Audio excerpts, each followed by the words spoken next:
Guarantee છે મારી મિત્રો કે આ રેસીપી ખાધા પછી તમે અઠવાડિયામાં 1 થી 2 વાર ચોક્કસથી આ રેસીપી બનાવશો, કેમ કે ગેસ ચાલુ કરવાની બિલકુલ જરૂરિયાત નથી અને ફક્ત ચટણીઓ સાથે 6 થી 7 મિનિટની અંદર આ ટેસ્ટી રેસીપી તૈયાર થઈ જાય છે। સૌથી પહેલા આપણે ગેસ ચાલુ કર્યા વગર હેલ્ધી ચટણી બનાવી લઈએ। તો આ ચટણી બનાવવા માટે સૌથી પહેલા મેં પા વાટકી જેટલો ગોળ લીધો, એની અંદર આપણે અડધા લીંબુનો રસ એડ કરીશું। જો ચમચીનું માપ લઈએ તો 1 થી 2 ચમચી જેટલો। આ ચટણીનો સારો એવો કલર આવે એટલા માટે મેં થોડા કટ કરીને બીટ એડ કર્યા છે।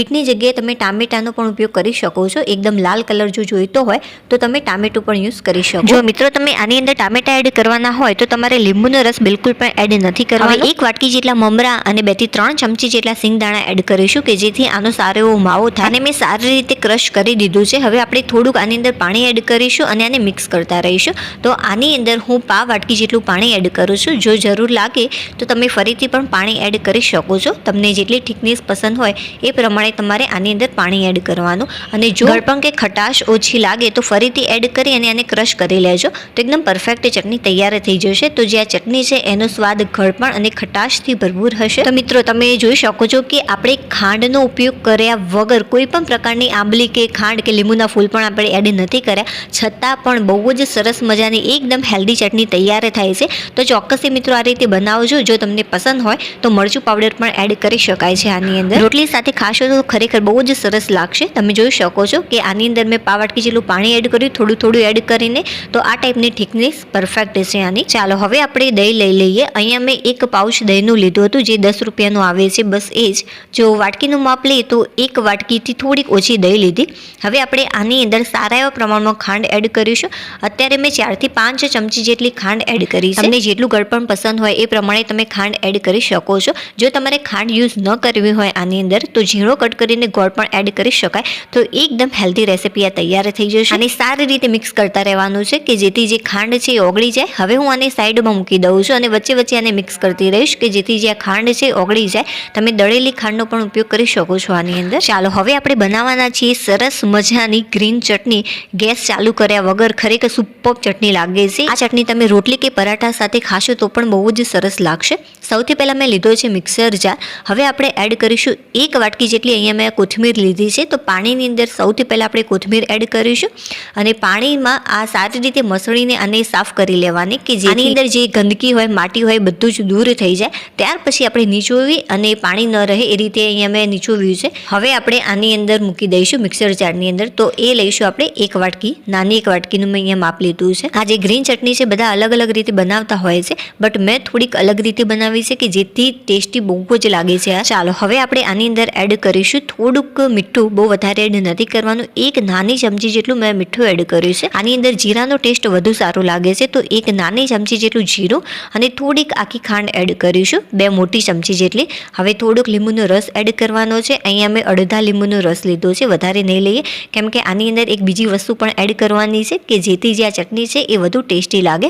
અહીંયા મેં 1 લીલું મરચું લીધું છે, એને નાના ટુકડાઓમાં કટ કરીને આપણે એડ કરીશું। મિત્રો હું મારી વાત કરું રેસીપીની તો હું ધોરણ 5માં ભણતી હતી ત્યારથી આ ટાઈપની નવી નવી રેસીપી બનાવું છું। કલર્સ ગુજરાતી ચેનલમાં પણ મારો શો આવેલો છે 1 થી 2 વાર। મિત્રો નાનપણથી જ બધાને ઘણી વસ્તુ ન આવડતી હોય, જેમ કે રેસીપીની વાત કરીએ તો એક જ વસ્તુ વારંવાર તમે પ્રેક્ટિસ કરો, અનુભવ હોય તો એ પરફેક્ટ જ આવડે। આની અંદર 2 મોટી ચમચી જેટલું દહીં અને 2 ચમચી જેટલા દાળી એડ કરી અને મેં ક્રશ કરેલી। રેસીપીનો 16 થી 17 વર્ષનો મારો અનુભવ છે જેથી હું આટલી સરસ રેસીપી બનાવી શકું છું મારા માઇન્ડથી વિચારીને। અહીંયા મેં 1 મોટો બાઉલ લીધો છે, 5 વાટકી જેટલા મમરા અને અડધી વાટકી કરતાં ઓછા મતલબ કે પા વાટકી જેટલા દાળિયા લીધા છે। જો દાળિયા ન હોય તો તમે ચણાનો ઉપયોગ પણ કરી શકો છો। હવે આપણે એક મિક્સર જાર લઈશું અને થોડો આ ભાગ એડ કરી અને આને ક્રશ કરી લઈશું। આનો આપણે પાવડર તૈયાર કરી લઈશું। એકદમ આસાન રીતે આનો પાવડર તૈયાર થઈ જતો હોય છે। તો મિત્રો તમે જોઈ શકો છો કે આ જે પાવડર છે મેં આ ટાઈપનો તૈયાર કર્યો છે। હું હાથમાં લઈ તમને બતાવું કે કેવો પાવડર તૈયાર થયો છે। તો એકદમ લોટ જેવો આનો પાવડર થયો છે અને જે આપણે દાળિયા એડ કર્યા છે એનાથી આ વધુ ટેસ્ટી લાગશે।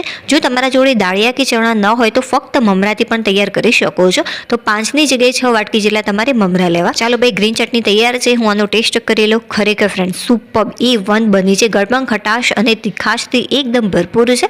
હવે આપણે એક બાઉલ લઈશું અને જે આપણે મિક્સર ક્રશ કર્યું છે એ આની અંદર ઉમેરી દઈશું। હવે આપણે દહીંવડાને વધુ ટેસ્ટી કરવા માટે શું કરવાનું છે તો ટેસ્ટી એવા મસાલા અને અમુક વસ્તુ ઉમેરવાની છે કે જેથી જેથી આ વધુ ટેસ્ટી લાગે. તો એક નાની ચમચી જેટલું સ્વાદ અનુસાર મીઠું, લાલ મરચું પાવડર, ધાણા પાવડર એ બંને એક ચમચી એડ કર્યું છે અને એક નાની ચમચી જેટલું જીરું એડ કર્યું છે. બધું જ મેં એક ચમચી જેટલું એડ કર્યું છે. હવે સારી રીતે આને મિક્સ કરી લઈશું. આની અંદર આપણે ખાંડ કે લીંબુનો રસ એડ કરવાની બિલકુલ પણ જરૂરિયાત નથી. એકદમ સિમ્પલ રીતે બનાવીશું કેમ કે આપણે જે દહીં છે એ પણ ગળ્યું છે, ચટણી પણ ગળી છે અને જે બીજી આપણે તીખી ચટણી બનાવી છે એની અંદર પણ ખાંડ છે. એટલા માટે આપણે ખાંડ કે લીંબુનો રસ એડ નહીં કરીએ. હવે આની અંદર 1 થી 2 ચમચી જેટલી ઝીણી કટ કરેલી કોબીજ, 2 ચમચી જેટલું ઝીણું કટ કરેલું ટામેટું, 2 ચમચી જેટલું ઝીણું કટ કરેલું કેપ્સિકમ અને થોડી કટ કરેલી કોથમીર એડ કરીશું. 2 થી 3 ચમચી જેટલી. બધા જ મસાલા અને જે આપણે વેજીટેબલ એડ કર્યા છે સારી રીતે એકવાર મિક્સ કરી લેવા. ત્યાર પછી થોડું પાણી એડ કરીશું અને સરસ મજાનો એકદમ સોફ્ટ આનો લોટ તૈયાર કરવાનો છે. લોટ કેવો બાંધવો એ પણ મિત્રો બહુ જ જરૂરી બાબત છે. તમે બહુ સોફ્ટ કરી દેશો તો ખાવાની મજા નહીં આવે અને બહુ કડક હશે તો પણ ખાવાની આની મજા નહીં આવે. તો કેવો બાંધવો એ તમે જોઈ લો. સાથે બધું જ પાણી આપણે એડ નથી કરવાનું. આ રીતે થોડું એડ કરીશું અને આને સારી રીતે મિક્સ કરતા રહીશું. તો મિત્રો આની અંદર 2 નાના ગ્લાસ જેટલું પાણી ગયું છે. જો મોટો ગ્લાસ હોય તો 1 ગ્લાસ જશે અને આ એકદમ નાનો ગ્લાસ છે એટલા માટે 2 ગ્લાસ જેટલું પાણી ગયું છે આની અંદર. તો મિત્રો તમે જોઈ શકો છો કે આ ટાઈપનો આપણે સોફ્ટ લોટ તૈયાર રાખીશું. બહુ કડક નહીં કરીએ, બહુ વધારે પડતો સોફ્ટ ખીરા જેવો નથી કરવાનો, બટ આટલો તો સોફ્ટ હોવો જ જોઈએ. હવે આપણે હાથ ઉપર તેલ બેલ લગાવવાની બિલકુલ પણ જરૂરિયાત નથી. આ રીતે એકદમ આસાનીથી તમે આના બોલ્સ તૈયાર કરી શકશો. તો આ રીતે આપણે મીડિયમ સાઇઝના આના બોલ્સ તૈયાર કરી લઈશું. અત્યારે મિત્રો મેં થોડીક મોટી સાઇઝ રાખી છે, બને તો થોડીક નાની સાઇઝ રાખજો કે જેથી જે દહીં છે, બધી ચટણીઓ છે સારી રીતે ભળી જાય આની અંદર. જો થોડીક મોટી સાઇઝ હશે તો ચટણીઓ અને દહીં થોડુંક તમારે વધારે એડ કરવાની જરૂરિયાત રહેશે. એટલા માટે થોડીક નાની સાઇઝ રાખશો. બધા જ બોલ્સ મેં તૈયાર કરી લીધા છે. જેટલું ડેકોરેશન આનું સારું હશે એટલી જ ખાવાની બધાની ઈચ્છા વધારે થશે. એટલા માટે જે છે એ ડેકોરેશન છે અને કેટલા પ્રમાણમાં આપણે એડ કરવાનું છે એ પણ મહત્વનું છે. તો જે 10 રૂપિયાવાળું મેં દહીં લીધું હતું એ બધું જ આપણે આ રીતે એડ કરી દઈશું આના ઉપર. આપણે એમ કહી શકીએ કે દહીંની અંદર આ બોલ્સની ડૂબકી લગાવવાની છે. ખરેખર બહુ જ સરસ લાગશે. એટલા માટે દહીં થોડુંક વધારે પ્રમાણમાં એડ કરજો. જે આપણે બીટની સ્વાદિષ્ટ અને હેલ્ધી ચટણી તૈયાર કરી હતી એ આ રીતે થોડી એડ કરી દઈશું. તમને જેટલું ગળપણ પસંદ હોય એ પ્રમાણે તમે એડ કરી શકો છો આ રીતે. તો અત્યારે 2 થી 3 ચમચી જેટલી મેં આ બીટની ચટણી એડ કરી છે. તમે જોઈ શકો છો કે કેટલો સુપર્બ આનો લુક લાગે છે. હવે જે આપણે ગ્રીન ચટણી તૈયાર કરી હતી એ પણ આ રીતે 1 થી 2 ચમચી જેટલી એડ કરીશું. જો મિત્રો તમે આ રીતે થોડીક સાઈડમાં એડ કરશો તો ખરેખર બહુ જ સરસ લાગે છે આ look. Wow, white, pink and green. હવે ઉપરથી થોડુંક લાલ મરચું પાવડર સ્પ્રિંકલ કરીશું. અહીંયા મેં કાશ્મીરી લાલ મરચું પાવડર લીધો છે કે જેનાથી કલર અને ટેસ્ટ બંને બહુ જ સરસ લાગે છે. 2 થી 3 ચમચી જેટલું આપણે કાશ્મીરી લાલ મરચું પાવડર એડ કરીશું. થોડીક કોથમીર એડ કરવાની છે 1 ચમચી જેટલી, વધારે એડ નહીં કરીએ કેમ કે ઓલરેડી આપણે ગ્રીન કલરની ચટણી પણ એડ કરી છે એટલા માટે બહુ ગ્રીન થઈ જશે. હવે ઉપરથી થોડીક તૂટી ફૂટી એડ કરીશું 1 થી 2 ચમચી જેટલી, વધારે એડ નહીં કરીએ. લાસ્ટમાં હું તમને આ રેસીપીનો ટેસ્ટ કરી અને તોડીને બતાવું કે આ રેસીપી ખરેખર કેવી બની છે અને કેટલી ટેસ્ટી છે. હવે ઉપરથી થોડું આ રીતે દહીં એડ કરીશું. અહીંયા મેં જલજીરા લીધી છે તો એ સ્પ્રિંકલ કરીશું 2 થી 3 ચપટી જેટલી. જો જલજીરા ન હોય તો તમે ચાટ મસાલો પણ યુઝ કરી શકો છો. શેકેલા જીરાનો પાવડર પણ આની અંદર યુઝ કરી શકાય. બહુ જ સરસ લાગે છે. અને હા મિત્રો, વિડીયો થોડોક પણ પસંદ આવે તો પ્લીઝ વિડીયોને લાઇક કરી દેજો. ચેનલ ઉપર નવા હોય તો ચેનલને સબસ્ક્રાઇબ કરી લેજો કે જેથી મારા બધા જ નવા વિડીયો તમારી સાથે સૌથી પહેલાં આવી જશે. અરે વાહ ફ્રેન્ડ્સ, ખરેખર સુપર બન્યું છે.